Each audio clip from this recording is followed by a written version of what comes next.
2 Kings chapter 18, verses 4 through 7. Before I get started, I want to give honor to my pastor and Sister Blankenship, Pastor and Sister Bembry, who I missed today. And I also want to give honor to our visiting evangelist, Brother Green. These are good people.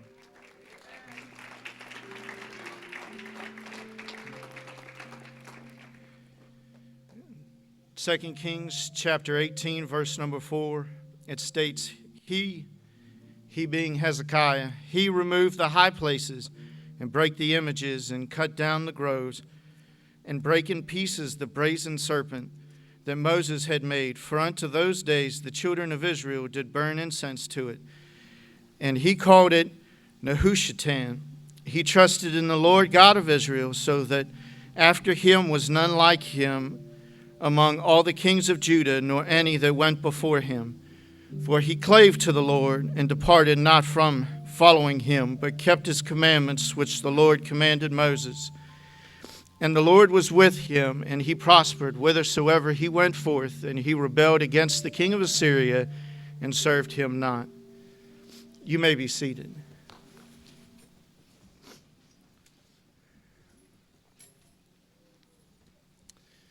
Again, he here being King Hezekiah.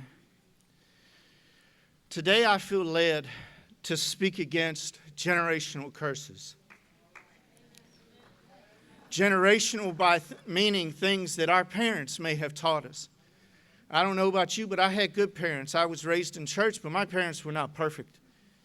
I love my parents, but I still picked up things I wish I never had. When I talk about curses, I mean things like drugs, alcohol, pornography, money mismanagement, unfaithfulness, lying, cheating.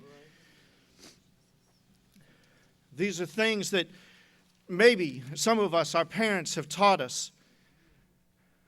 God forgive us that we've had to overcome. Now in 2 Kings chapter 18, King Hezekiah addressed two generational curses. Things that his father did that were wrong that he had to overcome. The first of which was in verse number 4, where it talks about he removed the high places and the broken images and cut down the groves and broke in pieces the brazen serpent and did burn. For unto those days the children of Israel did burn incense to it, and he called it Nehushtan. The first thing that King Hezekiah did was he cleaned up the house of the Lord. As 2 Chronicles 29 and verse number 3 puts it a little better, he in the first year of his reign, in the first month, opened the doors of the house of the Lord and repaired them. I'm getting ahead of myself.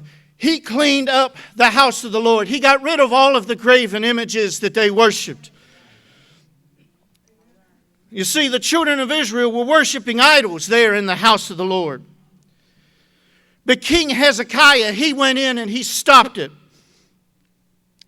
In Chronicles chapters 29 and 30, it goes into more detail about how King Hezekiah encouraged the priests and Levites to sanctify themselves.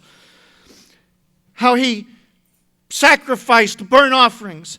How the king encouraged the children of Israel to bring worship back into the house of the Lord. The second thing he did, the second generational curse that he took a stand against, was he refused to serve the king of Assyria, which is mentioned in verse number 7. The side effects of him refusing to worship or to serve the king of Assyria was the king of Assyria decided that he was going to punish the King Hezekiah by beginning to attack the land, by beginning to attack the children of Israel. In 2 Kings chapters 18 and 19 deal with the back and forth between King Hezekiah and the king of Assyria, as the king of Assyria had Jerusalem surrounded. See, he went in and he surrounded it, and then he began to threaten the people of God. He began to mock the people of God. He began to mock God himself. In 2 Kings chapter 19, verse 11 through 13, the king of Assyria says, Behold, thou hast heard what the kings of Assyria have done to all the lands by destroying them utterly. And shalt thou be delivered? Have the gods of the nations delivered to them which my fathers have destroyed, as Gozan and Haran and Rezaph and the children of Eden which were in Thelasar? Where is the king of Hamath? Where is the king of Arpad? And the king of the city of Seraphim, and of Hena, and of Iva? He mocked God. But God is not to be mocked. In 2 Kings 19, 21 through 24, God responded angrily and told him not to be afraid. I don't have time to read it all. But in 2 Kings 19 and 35 it says, And it came to pass that night that the angel of the Lord went out and smote in the camp of the Assyrians, and 185,000. That's 185,000 people. And when they arose early in the morning, behold, they were all dead. You see, you may have generational curses to address, but you are not alone. If you take a stand, our God, our Jesus, will fight your battles. Be blessed, church.